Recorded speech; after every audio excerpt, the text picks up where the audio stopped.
Hi everyone, welcome back to my channel, GTR Math Tutorial and Facebook, RJ Enseñado. So for today's video, magdi-discuss tayo ng another basic math reviewer para sa NAPOLCOM or PNP entrance exam. So part 2 na ito, so 20 items ulit, numbers 21 to 40. Okay, so let's start. Number 21, a bag contains 9 kilograms of sugar which is separated into packages containing 450 grams each. How many such packages can be made? Okay, so ang gagawin lang natin dito, i-divide lang natin. So meron tayong 9 kilograms of sugar, 9 kilograms of sugar, tapos separated into packages containing 450 grams each. So bago natin i-divide, kailangan i-convert natin itong kilogram papuntang grams. Kailangan same unit. So ano ba ang conversion natin? 1 kilogram equal yan sa 1,000 grams. Kilo, ibig sabihin ng kilo, 1,000. So 1 kilogram equals 1,000 grams. So therefore, ang 9 kilogram ay equal yan sa 9,000 grams. Okay, so ngayon, i-divide na natin. So we have 9,000 grams divided by 450. So para i-divide yan, pwede tayong mag-cancel ng tig-isang zero kasi may zero parehas. So yan. So para mas madali, so we have 900 divided by 45. Okay, so divide lang manually, 90 divided by 45, that is equal to 2. 2 times 45, that is equal to 90. Subtract natin, 0 na. So, kopyahin na lang itong natirang 0. Therefore, the answer is 20, letter C. Next, number 22. If 10 men can do a piece of work in 20 days, how long will it take 8 men to do the job if they work at the same rate? So, ito ay variation. So, ang sabi, 10 men can do a piece of work in 20 days. So, i-charge ko lang muna. Nakalobat pa lang. Okay. Okay, so balikan natin. So sabi, 10 men can do a piece of work in 20 days.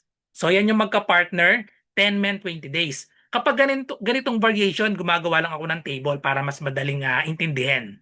So 10 men can do a piece of work in 20 days. So di na lang ilalagay ko para sa days. 10 men equal daw sa 20 days. So how long will it take 8 men? So yung 8 men, itapat ko dito sa column ng men. So 8 men can do a job if they work at the same rate. So hinahanap natin yung number of days dito. So analyze natin kung ito ba ay direct variation or inverse. Direct or inverse. Okay? Pag sinabing direct variation, kailangan yung 10 from 10 men, naging 8 men na lang, umunti siya. Pag sinabing direct variation, kailangan yung number of days paunti din. Kaya nga direct, parehas sila. Pababa, parehas. Kapag naman inverse, so kaya nga inverse, so baliktad dapat. Kapag yung number of men umunti, kailangan yung number of days ay dadami naman. So magkabaligtad, kaya inverse. So i-analyze natin. Ano bang mangyayari kapag work problem, yung number of men umunti, anong mangyayari sa number of days? Siyempre, yung number of days, pag umunti yung gagawa, yung number of days, ang tendency niyan, dadami. Tatagal kasi nga umunti yung magtatrabaho. Same lang naman yung work na gagawin nila. 10 men can do a piece of work in 20 days. How long will it take 8 men to do the job if they work at the same rate? Okay? So, same lang yung work na gagawin. So, therefore, kapag umunti yung number of men, dadami yung number of days. So, therefore, ito ay inverse variation. Ang formula para sa inverse variation, imumultiply natin. Halimbawa, x and y ito. Ang formula para sa inverse, imumultiply natin x sub 1, y sub 1 equals x sub 2, y sub 2. Ang para naman sa inverse, or sa direct, ay naka-over naman. X sub 1 over y sub 1 equals x sub 2 over y sub 2. So dahil inverse, ito ang gagamitin nating formula. Okay, so ibig sabihin, i-multiply natin yung magka-partner, 10 times 20 equals, itong magka-partner din, 8 times n or 8n. Then solve for n, divide lang natin both sides by 8 para makancel na itong 8 natin, n na lang ang matitira. Okay, so pwedeng i-lowest term na muna ito, 10 divided by 8. Pwedeng i-divide pareha sa 2. So 10 divided by 2 is 5. 8 divided by 2 is 4. Tapos itong 20 divided by 4, pwedeng ma-divide. 20 divided by 4, that is equal to 5. Yung natira, i-multiply na lang natin. 5 times 5, that is equal to 25. The correct answer is letter C. Number 23. Okay, so just multiplication of fraction. 2 and 2/3 times 5 over 14. So kapag ang rule natin pag nagmumultiply ng fraction, minumultiply lang natin. So ito yung rule, A over B times C over D, i-multiply lang natin. So magiging ang numerator natin sa product A times C over B times D. Pero kapag naka-mixed number, kailangan i-convert natin sa improper fraction. Dahil ito yung rule natin. Walang mixed number dito, di ba? So, kailangan i-convert sa improper fraction. So, to convert to improper fraction, i-multiply lang natin ito. 3 times 2, we have 6. And then, i-add natin itong numerator. 6 plus 2, we have 8. Copy the denominator, 3. And then, copyhin lang natin itong 5 over 14. And then, so, i-multiply na natin yan. Or pwede i-lowest term muna natin. So, 8 times 5 over 3 times 14. Pwedeng i-lowest term muna bago i-multiply. Etong 8 at 14, pwedeng i-divide parehas sa 2.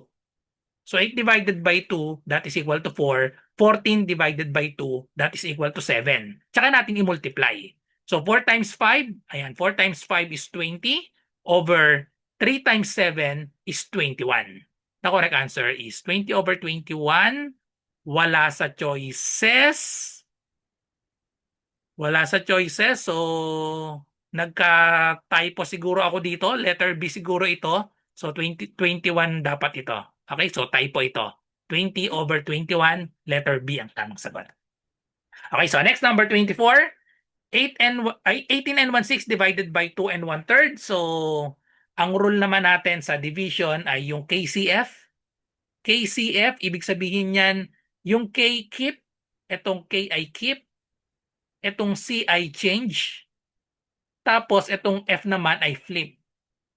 Okay? So, ibig sabihin, A over B divided by C over D equal yan sa A over B. Keep ito, kopyahin lang, divide, gawing multiplication, ito flip, baligtarin, D over C.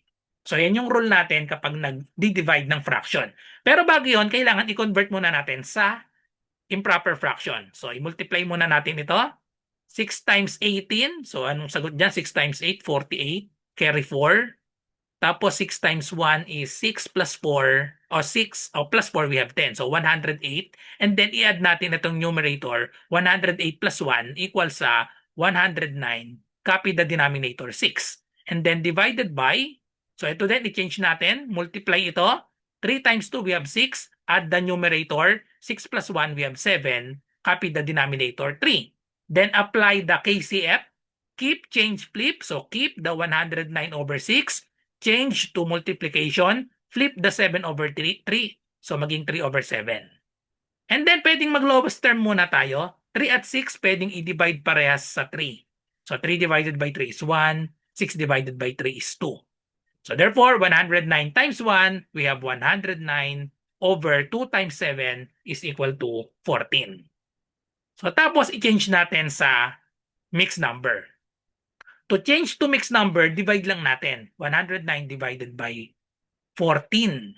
So obviously, ang magiging sagot dito less than 10, no? Kasi 109. So malamang ang sagot dito ay letter A. So try natin. Kung 7, 7 times 14. So 7 times 4, we have 28. 7 times 1 is 7 plus 2. So we have 9.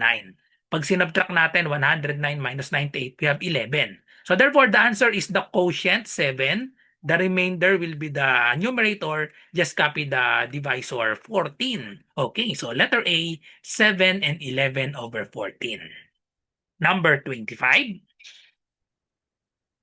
The number whose 25% is 150 is, okay, so analyze natin mabuti, gawa natin ng equation. The number whose 25%, 25% daw nung number ay equal sa 150. So pag ginawa natin ang equation, 25% of netong number, lagay natin yung number, equal daw sa 150. So solve the value of n. Okay? So ang 25%, pwede natin isolve ito, pwedeng fraction, pwedeng decimal. So depende sa inyo. Kapag fraction ang ginamit natin, ang 25% equal yan sa 25 over 100. Kapag decimal naman, edi pwede nyo gawing 0.25. Okay? So fraction na lang tayo. 25% is 25 over 100 times n equals 150. Para matira si n, i-multiply natin both sides sa kabaligtaran nito. Para ma-cancel, i-multiply natin both sides sa kabaligtaran ng 25 over 100. That is 100 over 25. Okay? 100 over 25. Tapos cancel na tong 25, cancel na yung 100. N na lang ang matitira. So tapos ito pwedeng i-simplify natin 100 divided by 25. Equal lang po yan sa 4. 100 divided by 25, that is 4. Tapos i-multiply na natin ito. 150 times 4. So apat na 150, that is equal to 600. So madali nang i-mental, no? Apat na 150, that is 600, letter D. Number 26.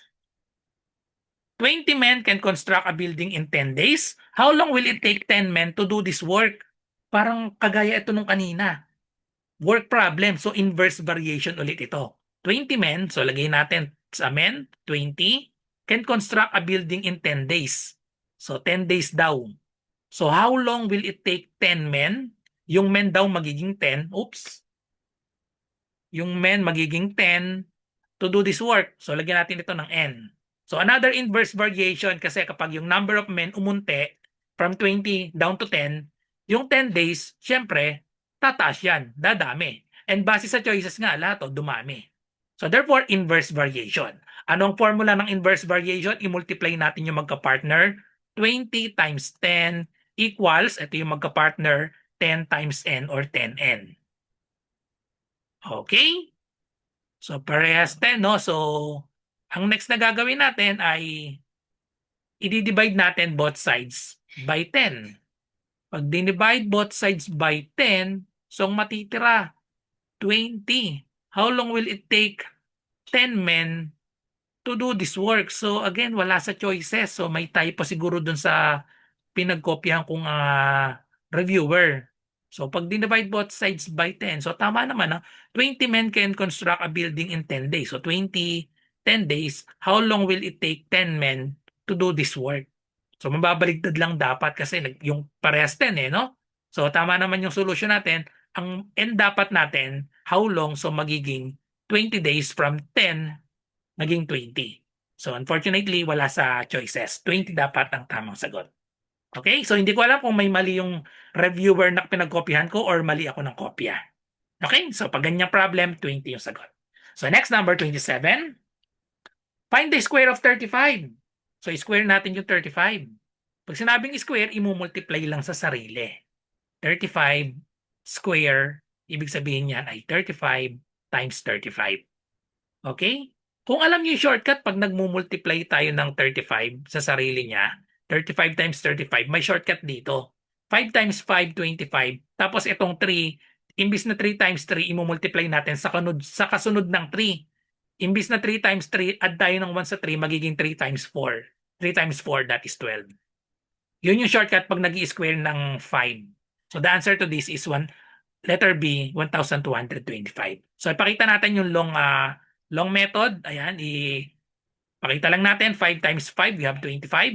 5 times 3 is 15 plus 2, so we have 17. 3 times 5, that is 15, carry 1.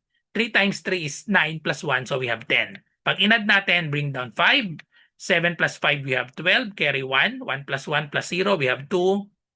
And then bring down 1. So 1,225. Okay, so next number 28. The square root of 169 is blank. So square root natin ang 169. Malaking bagay kapag kabisado nyo yung mga perfect square from 1 to 20. Ang 169 equal ito sa 13 times 13. 13 times 13 yan. Ang 13 times 13 equal yun sa 13 square. Tapos, ang square root tsaka ang square inverse operation, pwedeng i-cancel yan. So therefore, the answer is 13. Okay? So letter B ang tamang sagot. So verify natin. 13 times 13. So 3 times 3 is 9. 3 times 1 is 3. 1 times 13, we have 13. I-add lang natin. So bring down 9. 3 plus 3 is 6. Bring down 1. Okay? So 169 is 13 times 13. Next, number 29. The value of the decimal 0.004 in the fraction of lowest term is blank. So convert lang natin sa fraction. So pag nagko-convert sa fraction, bilang natin yung decimal places. So hindi, after the decimal point, meron tayong 1, 2, 3. So therefore, pag convert nito sa fraction, copyin lang natin itong decimal 0.004. Yung mga zero sa harap, bali wala na yan. Ang numerator natin ay 4. Tapos ang denominator natin, kung ilan yung decimal places, meron tayong 3. 3 decimal places, ibig sabihin 3 zero. Okay? 3 decimal places after the decimal point, 1, 2, 3. So ibig sabihin niya 3 zero tapos may 1 sa harap. So 4/1000. Dahil wala sa choices, ilo-lowest term natin. I-divide natin parehas sa 4. Pag dinivide natin parehas sa 4, 4 divided by 4 is 1. 1,000 natiin natin sa 4. That is equal to 250. So therefore, letter B. Next number 30. The degrees in a complete circle is, so ito wala namang formula dito, kailangan alam nyo lang, ang circle, nahati yan sa ilang degrees yan. Okay? Itong 90 degrees ito, di ba? 90 plus 90 plus 90 plus 90. So given na yan, ang circle ay equal yan sa 360 degrees. Okay? So letter C ang tamang sagot. Okay? So kung nandito pa rin kayo, nanonood pa rin kayo, so ito pala yung mga maire-recommend kong mga reviewer para sa Napolcom. Makikita nyo po yan. Kung nanonood po kayo sa YouTube, i-tick nyo lang po yung screen. Makikita nyo dito sa lower left corner. Tick nyo po dyan, makikita nyo yung mga lalabas dyan na link. Shopee link. So, ayan yung mga re-recommend kong mga reviewer para sa inyo. Ayan, may mga price yan. Ayan, may 450. Medyo makapal kasi ito, kaya 450. May 249 lang. Tapos itong isa, 289 to 349. So, yan yung mga Napolcom reviewer na i-recommend ko. Okay, so purchase nyo lang po yan sa YouTube ko. Dito nyo po i-click sa YouTube ko. Tick nyo lang, dadaling kayo niyan sa Shopee. Okay, so next, number 31. Number 31, Aslam ran around a 1/4 kilometer track 17 times. How many kilometers did he run? So simple multiplication lang ito. Kasi sabi Aslam ran around 1/4 kilometer track 17 times. 17 times niyang inikot, di ba? So ang tanong, how many kilometers did he run? E di multiplication lang. So 1/4 times 17 lang yan. Okay? So 1/4 times 17, edi i-multiply lang natin yung numerator. 1 times 17, we have 17/4.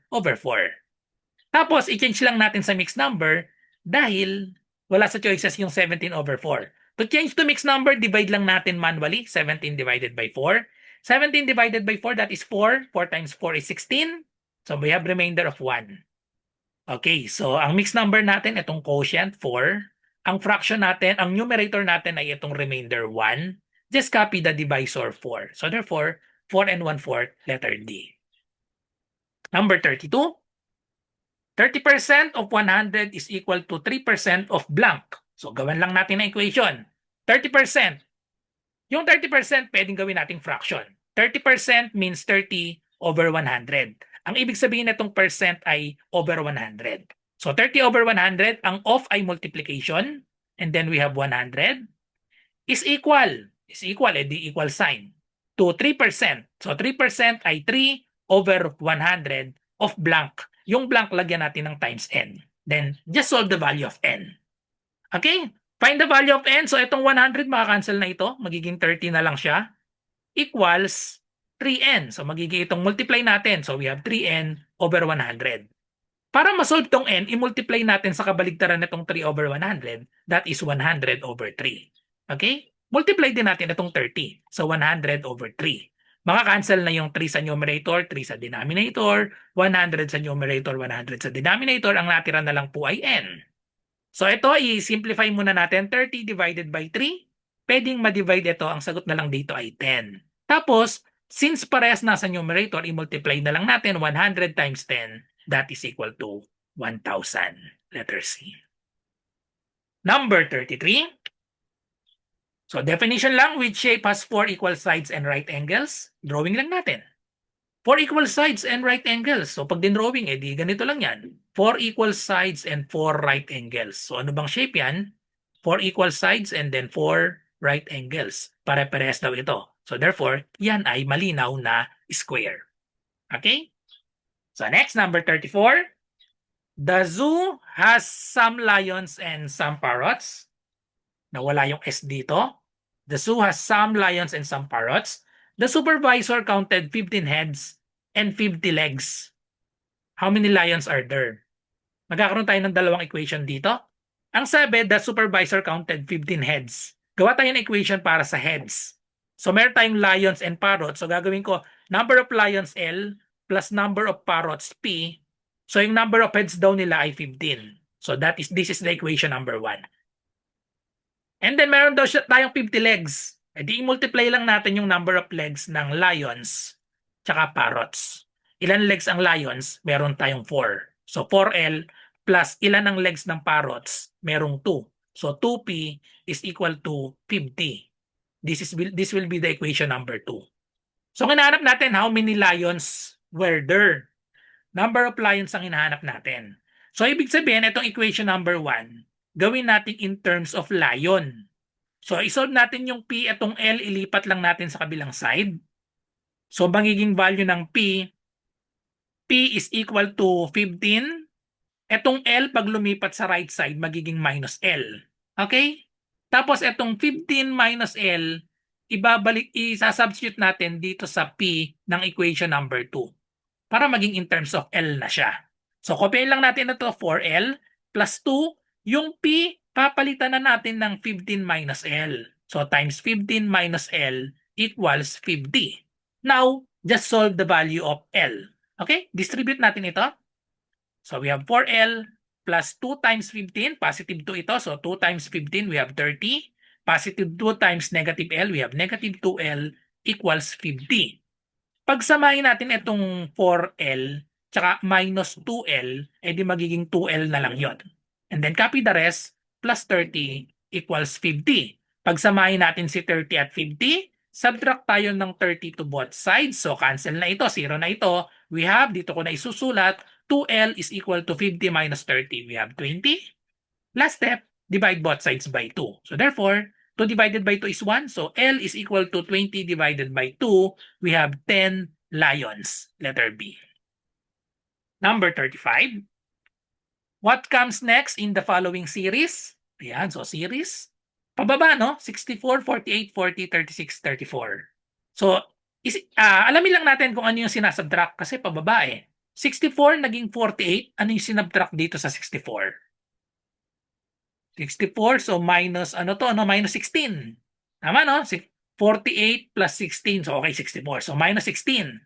48 minus 48 minus what number equals 40? Minus 8. And then next 40, naging 36, minus 4. Tapos 36, naging 34, minus 2. Tingnan natin, anong nangyayari? Bumababa yung mina-minus. Tapos dinidivide pala sa 2 yung mina-minus. Di ba ito, 16 naging 8 divided by 2 yan. 8 naging 4, di ba divided by 2 din yan. 4 naging 2 divided by 2 din. So ibig sabihin yung next, i-divide natin sa 2. 2 divided by 2, that is 1. So ibig sabihin yung next, magma-minus tayo ng 1. So 34 minus 1, that will be equal to 33. The next number is letter A, 33. Minus 1 lang siya. So pag nag-minus pa ulit dito, fraction na. Kasi pag yung 1, dinivide natin sa 2, 1/2 na. Okay? Number 36. 3.29 times 1,000 equals to? So paano ba tayo mag-multiply kapag puro 0? 3.29 times 1,000. Di ba pag puro 0 yung minumultiply natin, minumove lang natin. Yung shortcut, imumove lang natin kung ilan yung 0. 3-0, edi i-move lang natin ng 3 decimal places. So move natin ng 3 dahil nga 3 zeros yan. 1, 2, 3. Nandito na yung decimal point. Dahil nandito, lagyan natin ng 0 dito. Mabubura na tong decimal point dito. So ang tamang answer ay 3,290, letter A. Okay? Number 37, rounding off lang. 5,448, round off to the nearest 1,000. Nearest 1,000 daw. So 5,448. Nearest 1,000. So ibig sabihin, nasan ba yung 1,000 place? Ito yung 1,000 place. Pag nag-round off tayo ng 1,000 place, tingnan natin yung next number dito sa 5. Yung next number ay 4. Ano yung rule natin? Kapag 0 to 4, drop lang natin. Magiging 0 lahat. Okay? Kapag naman 1 to 5, add 1. Add 1 tayo dito sa 5. Tapos gagawing 0 lahat. So dahil yung sumunod na number ay 4, ibig sabihin lahat ng number na to papalitan natin ng 0, therefore the correct answer is 5,000. Okay? Dahil 4 lang ito. So letter B. Number 38.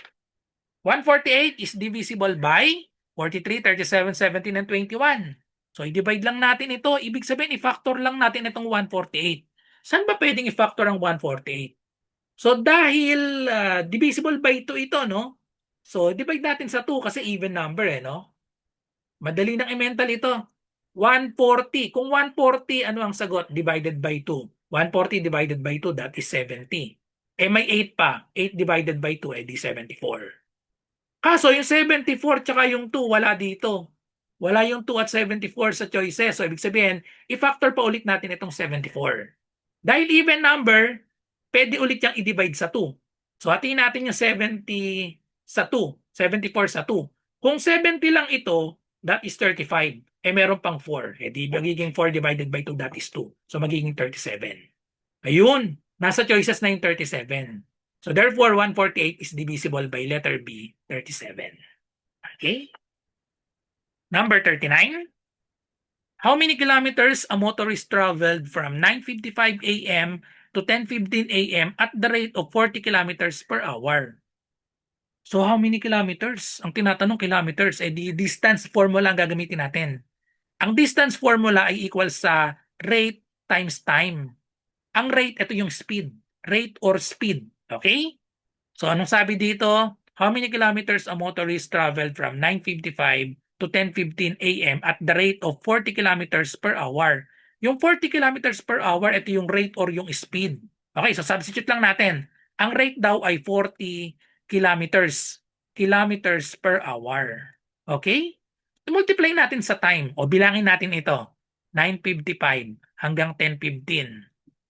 Hanggang 10 a.m. ay may 5 minutes. Tapos 10:15, di merong 15 minutes. O i-add natin, meron tayong 20 minutes. Okay? Yung 20 minutes, kailangan i-convert natin sa hour. Paano i-convert sa hour itong 20 minutes? Kasi hour ito So, para i-convert ito sa hour, i-divide lang natin. Kasi ang 1 hour ay equal sa 60 minutes. So, therefore, yung 20 minutes para maging hour, i-divide lang natin sa 60. 20 divided by 60, magiging hour na ito. Okay? So, tapos makancel na yung hour. Ang magiging sagot na dito ay is i-lowest term lang natin. 20 over 60, divide natin pareha sa 20. Magiging 1 na ito. 60 divided by 20 ay 3. So therefore, we have 40 over 3 kilometers na wala sa choices dahil i-divide pa natin ito manually. Okay? Decimal ito. 40 divided by 3. We have 4 divided by 3 is 1. 1 times 3 is 3. Subtract, we have 1. Bring down 0. 10 divided by 3, that is 3. 3 times 3 is 9. So paulit-ulit na ito. Pag nag-add tayo ng maraming 0 dyan, paulit-ulit yan. Magiging 10 divided by 3, may decimal dito. So magiging paulit-ulit na 3 yan. 3 times 3, ayan, paulit-ulit dito. Magiging 9, tapos magiging 1, add ng 0. So paulit-ulit na walang katatapusang 3.